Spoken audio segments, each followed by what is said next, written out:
Hello प्यारे बच्चों, I hope आप सभी बहुत ही बढ़िया होंगे। मैं ये वीडियो एनसीईआरटी क्वेश्चंस पे बना रहा हूँ और चैप्टर 12 इलेक्ट्रिसिटी पर। इस वीडियो के अंदर आपको कैसे क्वेश्चन लिखने चाहिए, उसमें क्या चीज़ लिखनी चाहिए, क्या नहीं लिखना चाहिए, सारा कुछ बताया गया है। साथ के साथ आपको इतना तक भी समझाया गया है कि आंसर क्या होगा क्वेश्चन का। ठीक है, तो आई होप आप लोग समझेंगे, इसे अपने नोट डाउन करेंगे। अगर आपने नोट डाउन किया हुआ है तो नोट डाउन कर लेंगे, अगर नहीं किए हुए तो आप इस वीडियो की हेल्प से कर सकते हैं। इस वीडियो को 480 पिक्सल पे ही चलाएं और हॉरिजॉन्टल मोशन में इस मोबाइल को रखें ताकि आप इस वीडियो को पूरी स्क्रीन पे क्लियर प्रिंट में देख सकें। तो स्टार्ट करते हैं। इलेक्ट्रिसिटी देखिए, जैसे इलेक्ट्रिसिटी आपको बताया एक स्विच होता है, उसमें दो वायर्स होती है। वो दो वायर्स ऐसे घूमती घूमती एक वायर में होती हुई ऐसे दोनों वायर्स, ये दोनों वायर अंदर अंदर ही किसके पास आ जाती है, बल्ब के पास। और बल्ब क्या हो जाता है बच्चों, ऑन, और क्या देना स्टार्ट कर देता है, लाइट।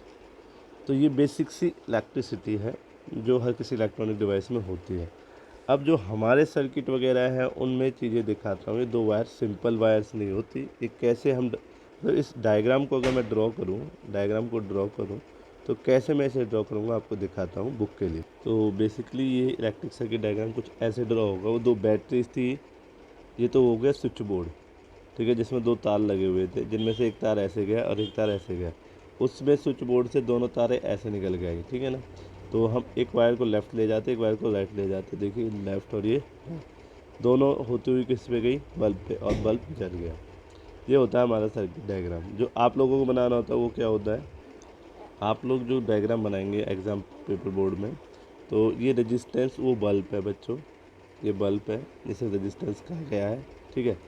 और ये स्विच हो गया, स्विच में दो वायर लगी हुई थी, एक लेफ्ट गई और एक राइट गई। एक पे पॉजिटिव होती है, एक नेगेटिव होती है। तो घूम फिर के स्विच यहाँ पर ऑन है, इस टाइम से बज रहा है, स्विच की है, ऐसे कनेक्ट है, ये सर्किट ब्रेक दिखा रहा है, तब जाके बल्ब ऑन होता है। तो आप ऐसा बुक के अकॉर्डिंग डायग्राम बनाएंगे पेपर के लिए। तो आई होप बेसिक कॉन्सेप्ट आपको समझ में आ गया। अब स्टार्ट करते हैं आगे। अब बेसिकली क्या हो रहा है, दो वायर्स में, जैसे दो वायर्स हैं, एक पॉजिटिव वायर है, इसमें एक नेगेटिव वायर है, एक पॉजिटिव वायर एक नेगेटिव।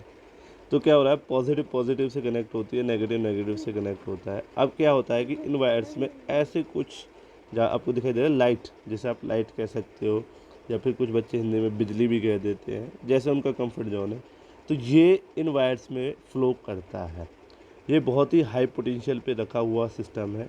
हाई पोटेंशियल क्या होगा मैं बताऊंगा, मतलब एक इसमें हाई पोटेंशियल, एक इसमें लोअर पोटेंशियल, इसलिए हमें इलेक्ट्रिसिटी एकदम दिखाई दे रही है कि ये चार्ज फ्लो होकर जा रहा है। जैसे पानी में पानी फ्लो होता है दिखाई देता है, ये चार्ज है जो फ्लो हो रहा है, जो एक हायर पोटेंशियल से एक लोअर पोटेंशियल जा रहा है। क्या हायर पोटेंशियल लोअर पोटेंशियल वो मैं बात करूँगा। तो एक बैटरी पॉजिटिव वाली होगी, एक बैटरी नेगेटिव वाली होगी। तो आगे स्टार्ट करते हैं। तो क्वेश्चन नंबर फर्स्ट के स्टार्ट करते हैं एनसीईआरटी क्वेश्चन पर, बेस चैप्टर 12 चैप्टर पे ये है। तो पहला क्वेश्चन आता है, what does electric circuit mean. तो I hope electric circuit mean आप समझ चुके हैं कि इसमें फ्लो ऑफ चार्ज का होता है वायर्स में, ठीक है। रेजिस्टेंस हमारे बल्ब, वॉशिंग मशीन और आपके फ़ैन एक्सेट्रा, टीवी, ये सभी रेजिस्टेंस का काम करते हैं एक वायर के अंदर, ठीक है। तो इसमें कर दिया हमने, आंसर लिख दिया जैसे कि flow of charge of definite direction constituting the electric current and the time rate of the flow through its cross section of conductor wire वगैरह जो मैंने दिखाया है। ये सर्किट डायग्राम आप ज़रूर दिखाएंगे। अगर आपने बना रखा है इट्स गुड, अगर नहीं बना रखा है तो आप इसे प्लॉट करेंगे अपने लिए। तो फर्स्ट क्वेश्चन सर्किट डायग्राम में था। सर्किट डायग्राम में अगर डायग्राम भी आप बनाते हैं तो आपको मार्क्स पूरे मिलते हैं। अब आते हैं यूनिट ऑफ करंट। तो यूनिट ऑफ करंट किसका क्वेश्चन है कि 1 एम्पियर को डिफाइन कीजिए। तो 1 एम्पियर को डिफाइन करना बहुत इंपॉर्टेंट क्वेश्चन है, बोर्ड्स में अक्सर पूछा जाता है। तो ये होता है, जैसे कि आपको फार्मूला सीखा गया है, लास्ट वीडियोस में आपको फार्मूले वगैरह सिखाए गए थे। आपको लास्ट इलेक्ट्रिसिटी की जो चैप्टर की वीडियो है वो ज़रूर देखनी है, उसमें सारा कुछ बताया गया है। आ उसके बाद क्वेश्चन आए। तो I is equal to Q by T होता है बच्चों। आई की यूनिट एम्पियर होती है, सी क्यू की यूनिट कूलाम होती है, और टाइम की यूनिट सेकंड होती है। तो ऐसे ये सारा सिस्टम चलता है। तो मैंने I is equal to Q by T का फॉर्मूला लिया, जैसे करंट का मुझे डिफाइन करना है तो ये 1 कूलाम अपॉन 1 सेकंड हो गया। तो मेरा ये फॉर्मूला बन गया। अब इसे डिफाइन करना आना चाहिए। तो इसके लिए बहुत सिंपल ट्रिक है बेटे, कि आपको पहले अपनी डेफिनेशन जब बनानी होती है तो पहले आप यूनिट का नाम बताएंगे, फिर प्लस में क्वांटिटी का नाम बताएंगे। ये मैं बताता हूँ कैसे आपको ये करना है, ठीक है। ये लिख ले, शॉर्ट ट्रिक है किसी को भी डिफाइन करना। तो देखिए बच्चों, यूनिट मतलब ये 1 एम्पियर किसी ना किसी की यूनिट है। तो इसे देखिए 1 ना कह के मैं अपनी डेफिनेशन में यूनिट कहूँगा, मतलब 1 को यूनिट कहते हैं। आप मैथ्स में अक्सर आप इस चीज़ को ऑब्जर्व करोगे। तो पहले यूनिट 1 एम्पियर यूनिट है, तो यूनिट एम्पियर किसका है? करंट का ऑफ इलेक्ट्रिसिटी। दोबारा से रिवाइज करता हूँ। Unit ampere of electricity is defined 1 coulomb of charge per unit 1 second. तो मैंने डिवाइड वाले को पर यूनिट कहा है और इक्वल टू को इज़ डिफाइंड। तो आई होप आपको डेफिनेशन बनानी आ गई है। तो दोबारा से आपके लिए मैं बना देता हूँ। मैं अपनी डेफिनेशन बनाते वक्त हमेशा याद रखूँगा कि यूनिट और बाद में क्वांटिटी का नाम आए। तो यूनिट 1 को यूनिट कहूँगा, तो unit ampere of electric current is define 1 coulomb of electric charge पर सेकेंड। ये पर है, पर सेकेंड, ठीक है। तो ये ऊपर लिखा हुआ आप देख लेंगे एक बार। अब यहाँ पर एक क्वेश्चन था, बहुत इंपॉर्टेंट क्वेश्चन होता है कि 1 कूलाम में कितने चार्ज पार्टिकल होंगे। 1897 के बाद हमें क्लियर किया था। 1897 से पहले हमें ये था कि चार्ज होता है कभी भी जब करंट फ्लो करता है। जैसे करंट कब फ्लो कर रहा है, जैसे कि इसमें क्या है, करंट फ्लो कर रहा है। तो पहले ये बताते थे कि चार्ज फ्लो करता है। बाद में 1897 में जे थॉमसन जी आए, उन्होंने किसकी डिस्कवरी करी? इलेक्ट्रॉन की। तो इलेक्ट्रॉन की डिस्कवरी होने के बाद हमें पता चला कि इसमें चार्ज नहीं, इलेक्ट्रॉन फ्लो करता है। अब ये क्वेश्चन कुछ ऐसा है कि आपको दोनों को याद रखना है। आपकी बुक बनाई गई है चार्ज के ऊपर, बुक किसके ऊपर बनी है? चार्ज के ऊपर। तो वो चाहता है कि 1 कूलाम, अगर उस टाइम में चार्ज की जो वैल्यू थी, मतलब 1 कूलाम की वैल्यू को कितने इलेक्ट्रॉन कंसीडर करेंगे, ये क्वेश्चन है हमारे। तो क्वेश्चन बहुत ही इंपॉर्टेंट है। देखो पुराने समय को इस समय से जोड़ रहा है। तो कह रहा है कि 1 कूलाम मान लो चार्ज रखा हुआ है, तो उसमें इलेक्ट्रॉन कितने होंगे? 1857 के बाद इलेक्ट्रॉन कितने होंगे? तो वो क्वेश्चन है ये। अब मैं बता देता हूँ आपको सॉल्यूशन। तो बच्चों देखिए कैसे होगा इसका। तो 1 कूलाम चार्ज के लिए चाहिए, तो हमें पता है आई जो है हमारे पास 1 एम्पियर है। जो कैसे इस तरीके, इस क्वेश्चन को 2 तरीके से करूँगा। जैसे 1 कूलाम में मैंने 1 एम्पियर लिया है, तो उस वाले तरीके से कर दूँ। तो 1 एम्पियर है, टाइम 1 सेकेंड है, ठीक है, ये अपनी तरफ से माना है। तो करंट फार्मूला क्या होगा? I is equal to Q by T, ठीक है। देखिए फॉर्मूले का नाम जरूर लिखना है आपको। मैंने रेड पेन से लिखा क्योंकि एक बच्चे से मैंने नोट्स लिखवाया, उसके बाद इसे रेड किया है। आप समझ रहे, कमियाँ निकाली मैंने बच्चे की, जो आप लोग भी निकालोगे, और ये बहुत अच्छा बच्चा था मेरा। तो देखिए करंट फार्मूला लिखना ज़रूरी है अगर फार्मूला यूज़ कर रहे हैं आप लोग, ठीक है। तो I is equal to Q by T होता है ये, I is equal to Q by T. फार्मूले के ऊपर मैं पहले ही वीडियो बना चुका हूँ। I is equal to Q by T. Q का फार्मूला एन ही होता है बच्चों, तो ये एन ही से सॉल्व किया है मैंने। तो एन इजकल टू कितना हो जाएगा? आई, टी और ई। हर किसी की वैल्यू मैंने ऊपर लिख दी है जैसा मुझे पता होती है। तो ये वैल्यू डालने पे जो आंसर है आपका वो यहाँ पर आ जाएगा, सीधे सा कैलकुलेशन ही हो जाएगा। एक फार्मूला और होता है क्वांटाइजेशन ऑफ चार्ज। अगर आप करंट के फार्मूले से नहीं करना चाहते तो आप क्वांटाइजेशन ऑफ चार्ज लगा सकते हैं। Q equal to N E, N आपको चाहिए, ई आपको गिवन है, और क्यू 1 कूलाम भी आपको गिवन है। तो आपने एन का वैल्यू रखना चाहिए, तो एन को अलग कर लिया है। तो आई होप ये क्वेश्चन आपको समझ में आया कि 1 कूलाम में कितने इलेक्ट्रॉन होते हैं। समझ रहे हो ना आप, कि जब हमें पहले बताया जाता था कि 1 कूलाम चार्ज बह रहा है जिसमें 1 एम्पियर करंट चल रहा है 1 सेकेंड में। तो 1 सेकेंड में मान लो कि आपने अगर कोई वायर पकड़ी हुई है, जैसे कि वायर देखिए, जैसे कि ये वायर आपने पकड़ ली मान लीजिए, तो 1 कूलाम चार्ज आपको 1 एम्पियर करंट में टकरा गया 1 सेकेंड के अंदर, ठीक है। तो इसका मतलब कितने इलेक्ट्रॉन टकरा गए? 1857 के बाद क्लियर हुआ 6.25 10⁻18। 18 आप समझते हो कितनी बड़ी पावर हो जाती है? इतने इलेक्ट्रॉन टकरा जाते हैं, आपसे पता आपको? तो कितनी बड़ी अमाउंट सेकंडों में एक पॉइंट से दूसरे पॉइंट चली जाती है। Is it clear? तो यहाँ तक ये क्वेश्चन बहुत इंपॉर्टेंट है, अक्सर पूछा भी गया है, ठीक है। ओके, नेक्स्ट आता है कि जो पोटेंशियल डिफरेंस होता है, पोटेंशियल होता है, इलेक्ट्रिक पोटेंशियल होता है, सिंबल ऑफ वी होता है, उसे सर्किट में कौन दिखाता है? तो उसे बैटरी दिखाती है सर्किट के अंदर, सेल दिखाती है, पावर सप्लाई दिखाती है। अब बच्चों ये आप सोच रहे होंगे कि यार ये इलेक्ट्रिक पोटेंशियल क्या है, कैसे है। उसके लिए पहले इलेक्ट्रिसिटी की एक वीडियो है, आप उसे देखिए पहले, फिर बाद में क्वेश्चंस को देखिए। मैं यहाँ डिफाइन नहीं करने वाला क्वेश्चंस में, ओके। अब ऐसे ही पूछ रहा है कि बताइए दो पोटेंशियल डिफरेंस, 2 पॉइंट्स के बीच में 1 वोल्ट, मतलब 1 वोल्ट पोटेंशियल है ये कितना होगा। तो भाई देखो आपको फॉर्मूला याद कराया था, तो 1 वोल्ट को मैं V इजकल टू W/Q से बनाऊंगा बच्चों। तो W का यूनिट होता है जूल, मतलब नाइन्थ क्लास में पढ़ा था, वर्क का यूनिट जूल है, ठीक है। और चार्ज का यूनिट अभी पढ़ा हमने, जैसे क्या है, कूलाम। तो 1 वोल्ट इजकल टू 1 जूल/1 कूलाम। अब इसे डिफाइन करने के लिए अभी जस्ट मैंने बताया था, एक तो वो है, एक नीचे लिखा हुआ है। तो जो जस्ट मैंने बताया था उसमें क्या था, पहले आप डेफिनेशन में यूनिट का नाम लेंगे, फिर आप अपनी क्वांटिटी का नाम लेंगे। तो इसकी मैं यूनिट का नाम ले रहा हूँ और 1 बाय 1 बना रहा हूँ। तो unit voltage of electric potential, भाई यूनिट सर 1 को बोल रहे हैं, unit voltage of potential is define unit joule of work done per unit, इसको पर यूनिट कहते हैं, जो ऐसे पर यूनिट कूलाम ऑफ चार्ज। तो आई होप मेरी डेफिनेशन को आप समझे होंगे। मैंने इन दोनों चीज़ों का अपना डेफिनेशन में यूज़ किया हुआ है, ठीक है। V equal to W/Q। तो पहले मैं इसे डिफाइन करता हूँ, unit voltage of electric potential is define unit joule of work done per unit coulomb charge. तो ऐसे आप बना सकते हैं, और ये वाली तो मैंने बनाई रखी है, जैसे आपको चाहिए वैसे देख लीजिए, ठीक है। अब चलते हैं नेक्स्ट क्वेश्चन की तरफ। तो नेक्स्ट क्वेश्चन है, देखिए यहाँ पर कुछ क्वेश्चंस में वैल्यू दिखी गई, 6 वोल्ट, 6V और ईच कूलाम, ठीक है, ऐसे वर्ड्स दिखे हुए हैं। तो इन्हें मैं लिखूंगा सबसे पहले गिवन क्वांटिटी में। जो V है, मुझे जैसे जैसे मैंने V लिख दिया 6V, तो मुझे पता है 6V V वोल्टेज से समझ में आ गया, ये सिंबल ऑफ V और इलेक्ट्रिक पोटेंशियल डिफरेंस है। ईच कूलाम मतलब 1C, ठीक है। अब मुझे 1 कूलाम से पता चल गया ये क्या है, चार्ज, सिंबल ऑफ Q। ये आपको आना चाहिए अगर क्वेश्चन आपको करने हैं, कि भाई आपको ये पता चल गया था ये V था और ईच कूलाम से पता चल गया था Q था, तो मैंने लिख लिए। अब क्या है कि आपको एक ऐसा फॉर्मूला सोचना है, जैसे कि आपको क्या चाहिए, एनर्जी चाहिए, एक ऐसा फॉर्मूला सोचना है जिसमें आप V और Q को यूज़ करें और आपकी एनर्जी निकल जाए। तो आप बहुत से फॉर्मूले हैं ऐसे तो, बट आपने वो वाला फॉर्मूला उठाया जिसमें V और Q रखने पड़ सकते हैं।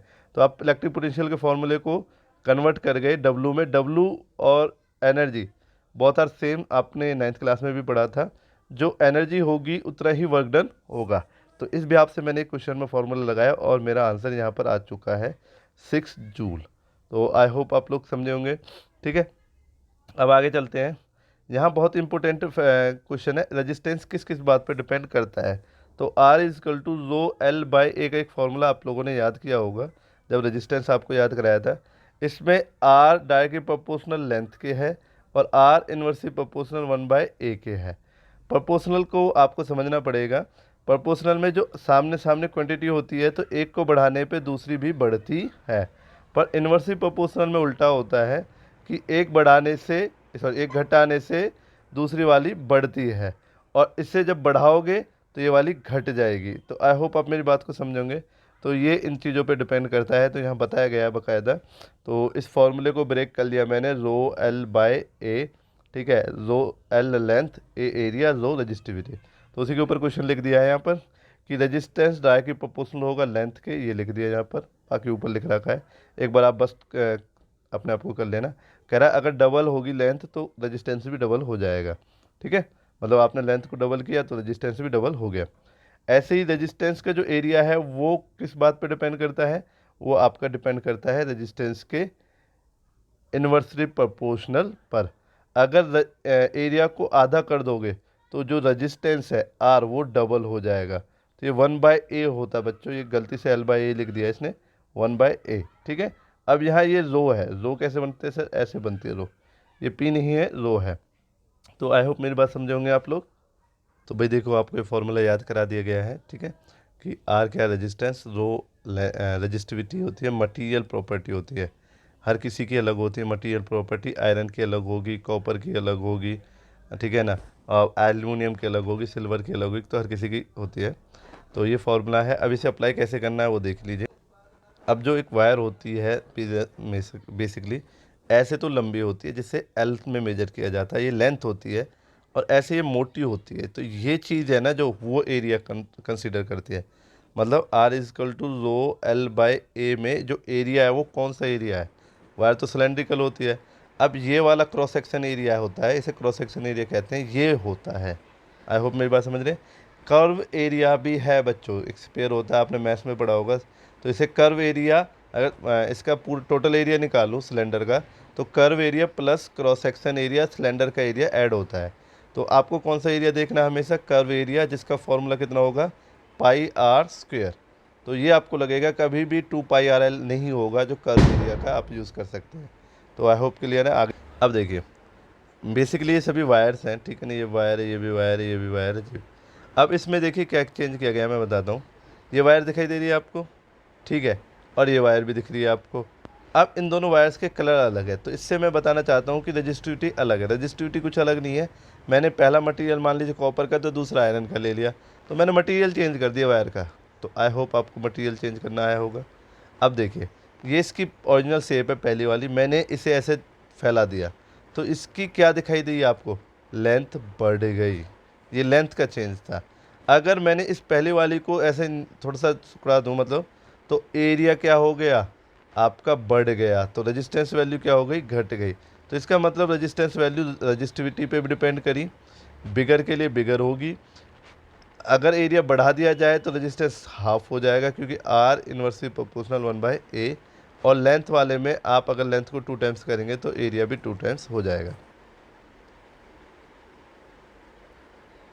अब ये बात आती है, क्वेश्चन पूछ रहा है थिन और थिक में, तो कह रहा है कि थिन में और थिक में क्या होगा, मतलब एक वायर थिन है और एक थिक है। तो विल से क्वेश्चन स्टार्ट हुआ है, तो येस या नो में आंसर देना जरूरी है। हेल्पिंग वर्ब के क्वेश्चंस के आंसर हम येस नो में देते हैं। तो कह रहा है कि थिक में जो करंट है वो आराम से चलेगा, थिन में, तो थिक और थिन का मैं दिखा देता। तो बच्चों देखिए क्या है, वो मैं दिखाता हूँ। थिन, थिन मतलब होता है पतला, क्या होता है? पतला। और थिक मतलब क्या होता है? मोटा। आई होप आप बात समझेंगे। देखिए वायर्स ऐसी होती है जैसे दिखाई दे रहा है, ये वायर देखो कितनी मोटी है, एरिया ऑफ क्रॉस सेक्शन बहुत ज़्यादा है। इसका area of cross section, area of cross section समझ रहे हो, सामने से जो सर्कल सा दिखाई दे रहा है, और इनके जो एरिया ऑफ क्रॉस सेक्शन है वो अलग अलग वायर्स में अलग अलग है। तो अब बात कर रहा है कि ये किस वायर में कंफर्टेबल होगा, मतलब करंट का फ्लो होना इस वायर में, इस वायर में, या इन वायर में। मतलब मेरे कहने का मतलब है, आपके पास एक तो पतली वायर्स हो गई जिन्हें थिन वायर कह सकते हैं आप, ठीक है, और एक आपके पास मोटी वायर्स होगी जिसे आप थिक वायर कह सकते हैं। तो करंट किस में इजीली फ्लो करेगा? तो मैं बता दूं बच्चों, जो करंट है वो रेजिस्टेंस के इन्वर्सली प्रोपोर्शनल होता है, एरिया के, सॉरी, एरिया के इन्वर्सली प्रोपोर्शनल होता है। और एरिया कहाँ से देखते हैं? ये सामने जो दिखाई दे रहा है, समझ रहे हैं ना, ये सर्कल वाला जो एरिया है, ये एरिया देखा जाता है, कर्व एरिया नहीं देखा जाता। तो बताइए एरिया किसका कम है? इसका एरिया कम है या इसका एरिया कम है? थिक वाला है, थिन वाला? तो आप देखेंगे जो एरिया है वो कम किसका है? वो एरिया कम इसका है। तो इसका जैसे ही एरिया कम हुआ तो ये इन्वर्सली प्रोपोर्शनल है, तो इसका रेजिस्टेंस वैल्यू बहुत ज़्यादा होगी।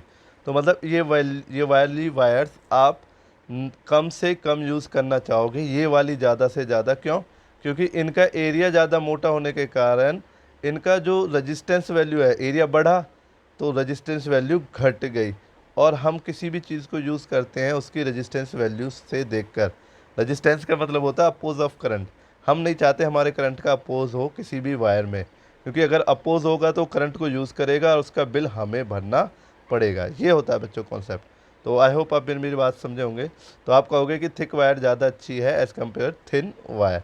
तो यहाँ पर आंसर लिख दिया है। तो कनेक्ट किया गया है किसी भी सर्किट को तो ऑब्जर्व किया जाता है थिक वायर जो होती है उसका रेजिस्टेंस डिक्रीज़ कर जाता है, क्योंकि इन्वर्सली प्रोपोर्शनल एरिया के और थिक वायर को यूज़ ज़्यादा करते हैं। बट कहीं ना देखो थिन वायर भी यूज़ होती है, ऐसा नहीं मैं थिन वायर के लिए मना कर रहा हूँ आप लोगों से। ओके, तो नेक्स्ट क्वेश्चन है, let the resistance of the electric component remain constant. आपको किसी भी कंपोनेंट का रेजिस्टेंस को सेम रखना है while the potential difference across the two ends of the component decrease to half।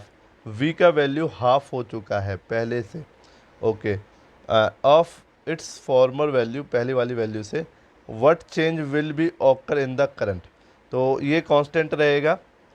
तो बच्चों इसका मतलब क्या हुआ, क्वेश्चन में मुझे समझाया कि पहले V था, V कितना हो गया? V/2, ठीक है। तो पहले भी I होगा, अब उसे चाहिए कि I कितना हो जाएगा। तो देखिए V डाई के प्रोपोर्शनल टू I होता है बच्चों। अगर इसे हाफ करोगे, इसे हाफ करोगे तो प्रोपोर्शनल में क्या होता है कि एक क्वांटिटी हाफ होगी तो दूसरी भी हाफ हो जाएगी। तो जो करंट है वो कितना हो जाएगा, हाफ। तो यहाँ हाफ आंसर आ जाएगा। देख लीजिए आंसर में भी लिखा हुआ है कि जो रेजिस्टेंस है किसी भी कंपोनेंट का अगर कांस्टेंट है तो उसका पोटेंशियल डायरेक्टली प्रोपोर्शनल होता है आई पे, ओम्स लॉ के अकॉर्डिंग। तो इसमें क्या है कि जो आप बढ़ाएंगे करंट तो डिक्रीज करेंगे तो फॉर्मल वैल्यू से, तो जो आपका करंट है किसी भी कंडक्टर का वो भी हाफ हो जाएगा। Is it clear? Formal value मतलब पहली वाली वैल्यू। तो इसे ओम्स लॉ का नाम बीच में ज़रूर लिखना है आपको, और नीचे वी डायरेक्टली प्रोपोर्शनल आई भी दिखाना बहुत ज़्यादा ज़रूरी है। अगर आपने नहीं दिखाया है तो आपको दिखाना पड़ेगा ये क्वेश्चन के आंसर में। तो अब नेक्स्ट क्वेश्चन की तरफ बढ़ते हैं। नेक्स्ट क्वेश्चन कहता है नाइन्थ क्वेश्चन। नाइन्थ क्वेश्चन कह रहा है why are the coil of electric toaster and electric iron made up of alloy rather than the pure metal. तो ये प्योर मेटल में क्यों नहीं बनाते, समझ रहे? अब देखिए इसका आंसर क्या है। इसका आंसर है रजिस्टिविटी। किसी भी कंडक्टर का रजिस्टेंस, रजिस्टेंस मतलब अपोज ऑफ करंट, डिपेंड करता है उसकी रजिस्टिविटी। रजिस्टिविटी मतलब मटेरियल क्वालिटी। मटेरियल मतलब जैसे कि अभी आप देख रहे हैं ऊपर वाले क्वेश्चन में टोस्टर और इलेक्ट्रिक आयरन, इन दोनों में जो मटेरियल है वो अलग होता है। वो क्या होता है, अलॉय होते हैं, ना कि प्योर मेटल। प्योर मेटल जैसे कॉपर हुआ, एल्युमिनियम हुआ, ठीक है, आपके पास सिल्वर हुआ एजी, ठीक है, ये प्योर मेटल्स है। आप प्योर मेटल ना यूज़ करके टंगस्टन ऐसी चीज़ें यूज़ कर रहे तो क्यों? तो इसमें देखिए बहुत सिंपल सा है कि रजिस्टिविटी ज़्यादा होती है किसमें, अलॉय में, तो प्योर मेटल के कंपेयरिंग में, ठीक है। और टेम्परेचर जो होता है इनका मेल्टिंग वाला वो भी ज़्यादा होता है, क्योंकि जो कॉपर वगैरह की वायर है वो इतने हाई टेम्परेचर पे जब कोई चीज़ गर्म होगी तो मेल्ट हो जाएगी। बट हाई रजिस्टिविटी वाले जैसे अलॉय है ये मेल्ट नहीं होते। तो आई होप आप मेरे क्वेश्चन का आंसर समझ गए। अब आप कहेंगे रजिस्टिविटी हाई क्यों चाहिए? तो रजिस्टिविटी अगर हाई होगी तो रजिस्टेंस भी हाई होगा। रजिस्टेंस मतलब oppose of current, oppose of current भी हाई होगा तो कोई चीज़ हीट ज़्यादा पड़ेगी। जूल हीटिंग इफेक्ट में आपने सीखा था, ये आपने जूल हीटिंग इफेक्ट में सीखा था कि H is directly proportional to ice I, ठीक है ना, H directly proportional to I. तो अगर करंट का अपोज ज़्यादा करेगा तो आपका जो H यहाँ R के भी इक्वल था। तो अगर रजिस्टेंस ज़्यादा होगा तो हीट भी ज़्यादा निकलेगी। तो रजिस्टिविटी इसलिए ज़्यादा है ताकि रजिस्टेंस ज़्यादा हो, रजिस्टेंस ज़्यादा होगा तो हीट भी ज़्यादा होगी। प्रोपोर्शनल साइन अभी बताया ना, ये बढ़ने पे ये भी बढ़ेगा। तो यहाँ तक क्लियर हो गए। अब बात करते हैं, आज की वीडियो में 10 क्वेश्चन रहेंगे, नेक्स्ट वीडियो में और बाकी क्वेश्चंस आपके सामने आएंगे। तो नेक्स्ट क्वेश्चन कह रहा है कि कोई टेबल है वहाँ पर बनी हुई है जैसे भी, उसमें कह रहा है कि आयरन भी है मरकरी भी है, तो बेटर कौन है, ठीक है। अब देखिए आयरन इसकी रजिस्टिविटी अलग है, मरकरी की रजिस्टिविटी अलग है। तो यहाँ लिख दिया गया है जिसकी रजिस्टिविटी डिक्रीज करेगी उसकी कंडक्टिविटी इंक्रीज करेगी। कंडक्टिविटी मतलब वो करंट को इजीली पास होने देगा। तो मरकरी की रजिस्टिविटी ज़्यादा होती है और आयरन की कम होती है। तो मरकरी की रजिस्टिविटी क्या है, ज़्यादा, जैसे आयरन की रजिस्टिविटी क्या है, कम, तो वो कंडक्टर है ज़्यादा अच्छा एज़ कम्पेयर टू मरकरी। अब आप सोच रहे हो कि वायर तो हम घर पे कॉपर की या एल्युमिनियम की यूज़ करते हैं, तो आयरन की तो यूज़ नहीं करते, एफ की। तो बच्चों ये आपको क्लियर है कि ये इनसे बेटर नहीं है, ठीक है। नेक्स्ट क्वेश्चन है रजिस्टिविटी ऑफ सिल्वर, जो कि बहुत सबसे कम होती है एज़ कम्पेयर टू अदर। मतलब सबसे, अगर कोई कहे कि सबसे बड़ा टॉपर कौन है क्लास में, तो एक बच्चा होता है ना, तो सबसे कम रजिस्टेंस किसका होता है, किसकी रजिस्टिविटी सबसे कम होती है, तो सिल्वर की कम होती है। इतनी होती है, ये याद रखें आप, 6.0 10⁻⁻8 ओम मीटर। और रजिस्टिविटी की यूनिट आपको बनानी नहीं है, फॉर्मूले से ड्राइव करनी होती है, जैसे कि A/L। तो यहाँ L की मीटर, यहाँ मीटर स्क्वायर, यहाँ ओम, तो अपने आप ओम मीटर आ जाएगी और बोर्ड में पूछी जाती है। तो अब नेक्स्ट वीडियो में मिलेंगे, अब तक के लिए इसी वीडियो को देखिए। आपको जल्द ही आज या कल में वीडियो मिल जाएगी। Thank you very much.